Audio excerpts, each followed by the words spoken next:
Good morning. This is my review of Unit 1 Kinematics for AP Physics 1. Flippin' Physics!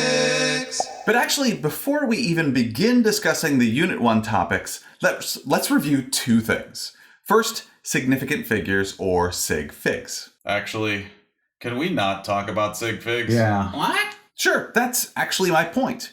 The AP Physics 1 exam pretty much ignores sig figs, so I suggest you ignore them as well. As long as you use roughly 3 sig figs, you should be fine. I like it. Yeah. Oh, man. Second, conversions. Understanding how conversions work does actually help with understanding physics. So let's do one to make sure you remember how. Bo, please convert 8,765 kilograms per cubic meter to grams per cubic centimeter. Sure. Let's start by multiplying by 1,000 grams over 1 kilogram, because 1,000 grams equals 1 kilogram. Therefore, 1,000 grams over 1 kilogram equals 1, and you can multiply anything by 1. Kilograms cancel out, and now we can multiply by 1 meter over 100 centimeters, because 1 meter equals 100 centimeters. But we have cubic meters in the denominator, so we need to cube the conversion factor. Then we cube everything inside the parentheses, and cubic meters cancel out. And that works out to be 8.77 grams per cubic centimeter. Well done, Bo. Thanks. Also, if you could take a moment to like this video and subscribe to my channel, that would be lovely. And now let's begin the Unit 1 review in earnest with vectors and scalars. Class, vectors have both Magnitude and direction.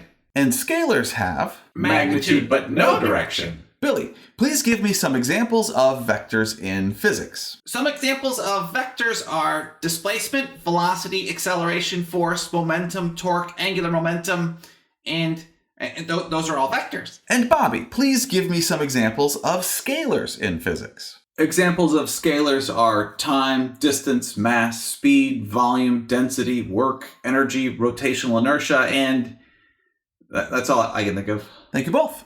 Now, there are 3 basic ways you will see variables identified as vectors: an arrow over a variable, a subscript on the variable, or the variable in boldface. The boldface one you probably will not see on the AP Physics 1 exam, however, it is plausible. Also, we often illustrate vectors in diagrams and illustrations using arrows. The longer the arrow, the larger the magnitude of the vector.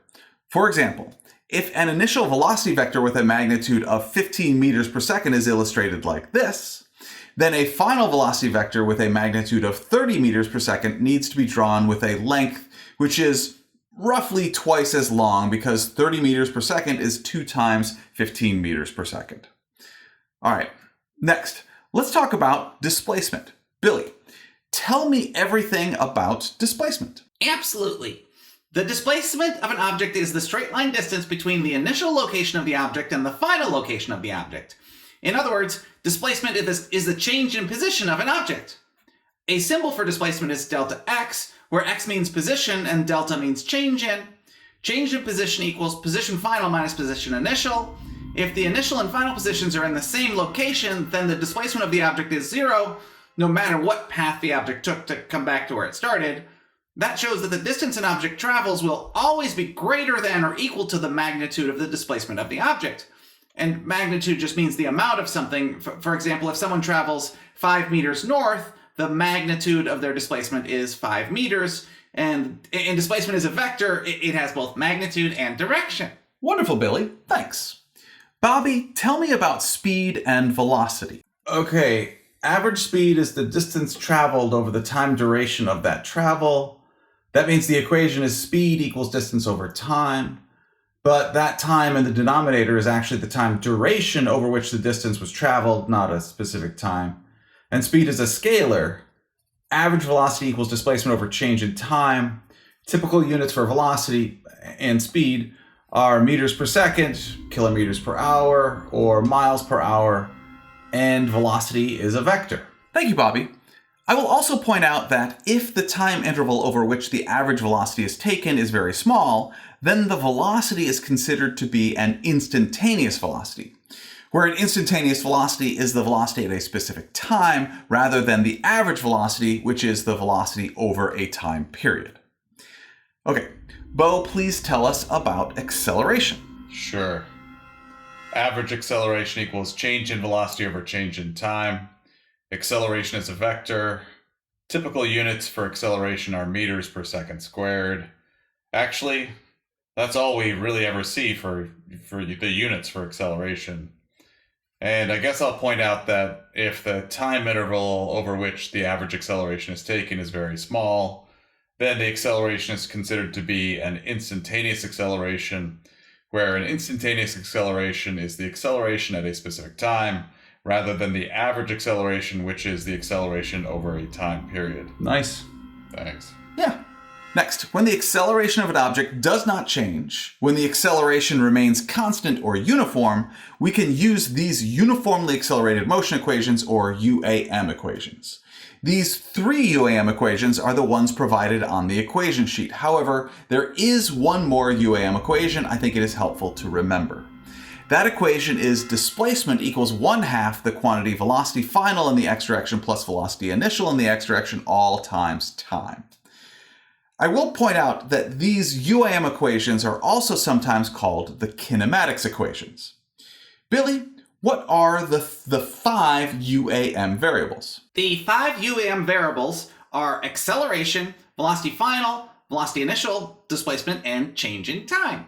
I do not see velocity final, displacement, or change in time in any of those UAM equations. Mr. P usually uses change in time instead of just time in the UAM equations. These equations assume time initial is 0, because change in time equals time final minus time initial, with time initial equal to 0, change in time equals just time final, and the College Board drops the final subscript from the variable, so change in time equals t for time. Yeah, that means velocity with a subscript of x means velocity final in the x direction.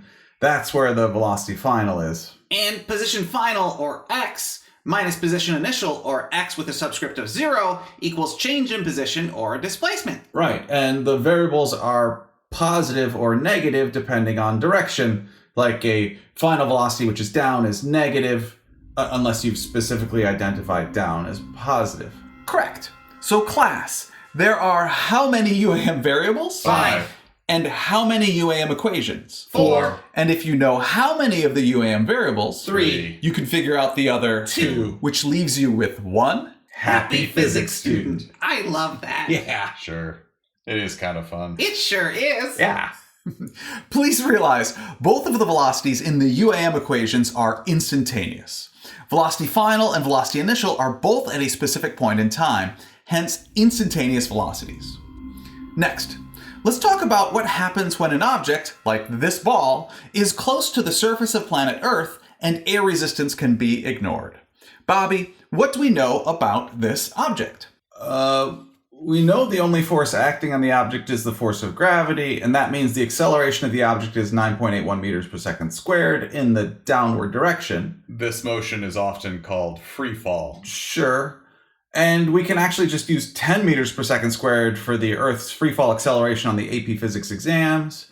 An object in freefall has a constant acceleration, so we can use the uniformly accelerated motion equations. Also, the velocity of the object at the top of the path in the y direction is 0. And remember, when taking the square root, to be smarter than your calculator and consider if the answer your calculator gives you is positive or negative. That often comes up when we use the UAM equation with the squares of the final initial velocities in it. Right. Perfect. Thanks, everybody. Next, let's talk about motion graphs. Class, what is the slope of a position versus time graph? Velocity. How did delta x go from the first denominator to the second numerator? The delta x in the first denominator refers to the change in whatever is on the x-axis, and the delta x in the second numerator refers to the change in position of the object. Yeah, we replace the y in the first numerator with the position, or x, because that is what is on the y-axis. And we replace the x in the first denominator with time, or t, because that is what is on the x-axis. Thanks. That makes sense. You are welcome. Class, what is the slope of a velocity versus time graph? Acceleration. To clarify, slope equals change in what's on the vertical axis over change in what is on the horizontal axis. For position versus time, the slope is change in position over change in time, which means the slope is velocity. For velocity versus time, the slope is change in velocity over change in time, which means the slope is acceleration. Class, what is the area between the curve and the time axis on a velocity versus time graph? Change in position. And the area between the curve and the time axis on an acceleration versus time graph is? Change in velocity. To clarify, the area between the curve and the horizontal axis of a graph equals what is on the vertical axis times what is on the horizontal axis. Because the equation for velocity can be rearranged to be change in position equals velocity times change in time, the area between the curve and the time axis on a velocity versus time graph is change in position. And because the equation for acceleration can be rearranged to be change in velocity equals acceleration times change in time, the area between the curve and the time axis on an acceleration versus time graph is change in velocity. And remember, the area above the horizontal axis is positive and the area below the horizontal axis is negative, right, Mr. P? Absolutely, Billy. And I just want to make sure everyone realizes these three graphs cannot all describe the motion of one object.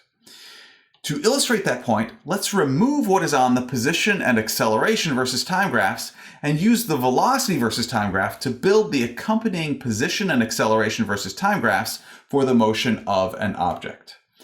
Bo, tell me what you see. Sure. Well, we know the slope of a velocity versus time graph is acceleration. The slope of this velocity versus time graph is a constant negative value. That means the acceleration graph should have a constant negative value. That is a horizontal line which is below the horizontal time axis. That is correct, Bo. What about the position versus time graph? Well, we know the slope of a position versus time graph is velocity. The initial velocity of the object is positive. That means the initial slope of the position versus time graph should be positive. But where do we start the position versus time graph? I mean, is that information even on the velocity versus time graph? That is a great question, Bo. And no, a velocity versus time graph on its own does not give you any information about the initial position of the object. For our purposes today, let's just assume the initial position of the object is 0. But again, realize we did not get that from the velocity versus time graph. We just decided the initial position is 0. Bo, please keep going. Okay. We decided the initial position is 0, so let's start the position versus time graph there. And we know the initial slope is positive because the initial value for velocity on the velocity versus time graph is positive. As time increases on the velocity versus time graph, the velocity of the object decreases. That means the slope on the position versus time graph decreases. Halfway through the motion, the velocity on the velocity versus time graph is 0. That means the slope of the position versus time curve is 0 at that point. After that, the velocity on the velocity versus time graph is negative and getting more and more negative. That means the slope of the position versus time curve decreases in value. Hold up. We know the area under a velocity versus time graph is change in position, right? Yeah. And the area above the horizontal axis is positive and the area below the horizontal axis is negative, right? Yeah. And the positive and negative triangular areas between the velocity curve and the time axis are equal in magnitude. That means they add up to 0. That means the displacement of the object for the whole graph is 0. And that is why the final position on the position versus time graph is 0. The total displacement is 0 and the initial position is 0. It goes back to where it started. Nice. And the area between the acceleration curve and the horizontal time axis is change in velocity. That whole area is below the horizontal time axis. That means the change in velocity for the object is negative, which you can see on the velocity versus time graph. Nice. Cool. Well done, everybody. Now, I just want to take a moment to identify what type of motion this is. Any thoughts? Yeah. Well, the acceleration is a constant negative number. Right. It is free fall motion. Oh. as long as that constant acceleration is about negative 10 meters per second squared, right? Actually, if it's a different number, this could just be near the surface of a different planet. Sure. The initial and final points are the same, and the object goes up and then comes down again. And the velocity for the first half is positive, and for the second half is negative. So, it's probably an object thrown upward near the surface of a planet with negligible air resistance, as long as that object was caught from the same height it was thrown. And it is a uniformly accelerated motion. Yep, Yeah. but it could just be something with a constant acceleration. Yeah. Well done, everybody. Yes, that is correct. Oh, I'm sorry. Give me a second. I gotta take this. Everybody run. Good morning. What do you both think of the ultimate review packet? I like it. It seems pretty useful. What is the ultimate review packet? What's the ultimate review packet? Yeah.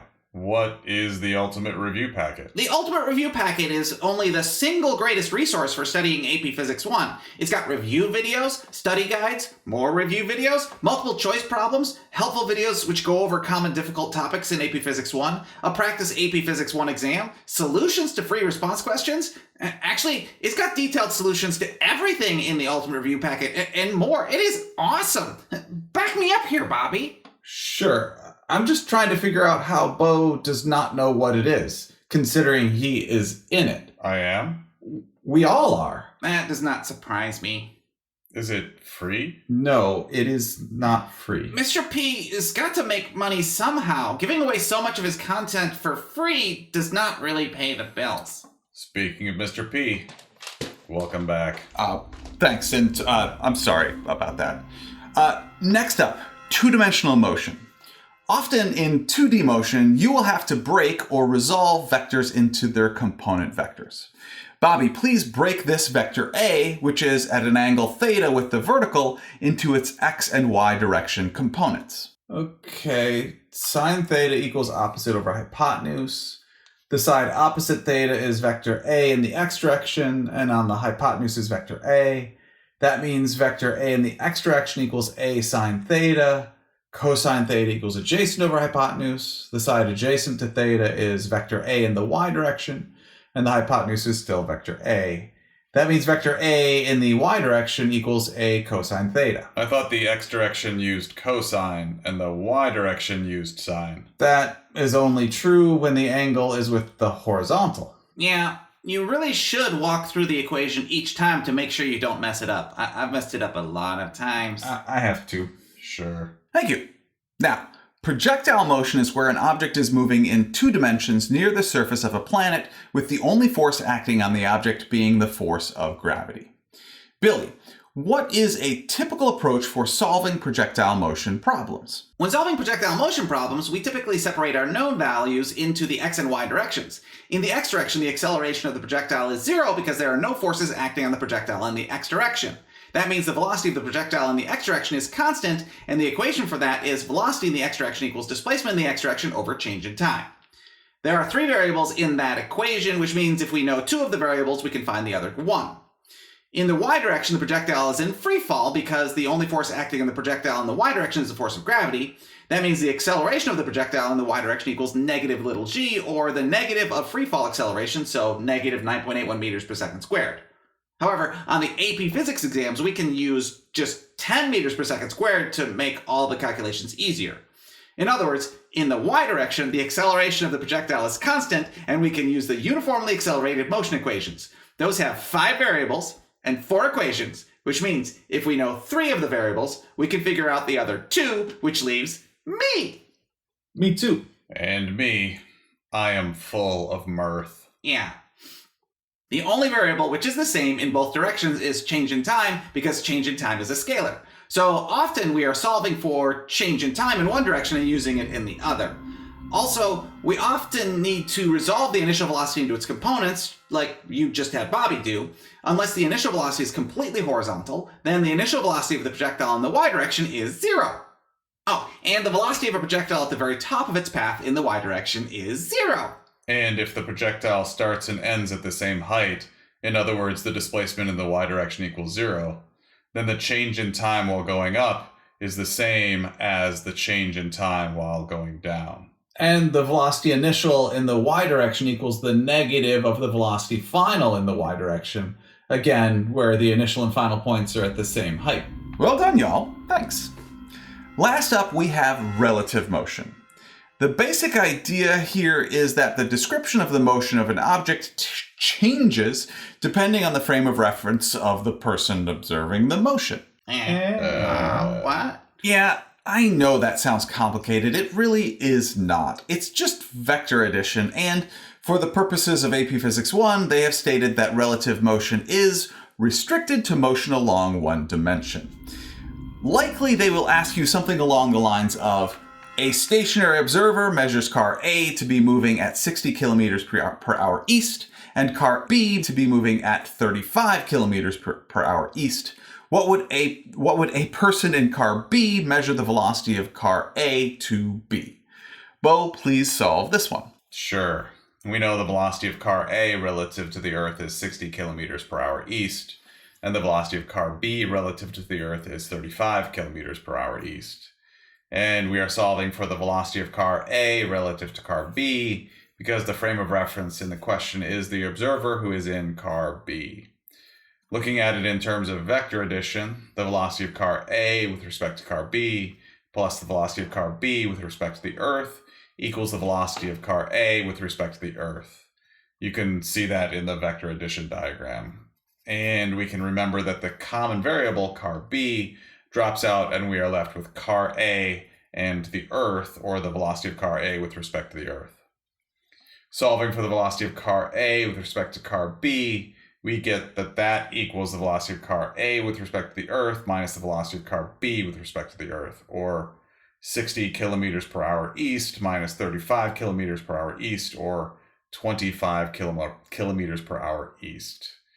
If a passenger in car B looks out the window as car A passes it, car A will look like it is moving at 25 kilometers per hour east, or forward at 25 kilometers per hour. What if the question asks, what would a person in car A measure the velocity of car B to be? That really is too many A's and B's. Yeah, it is.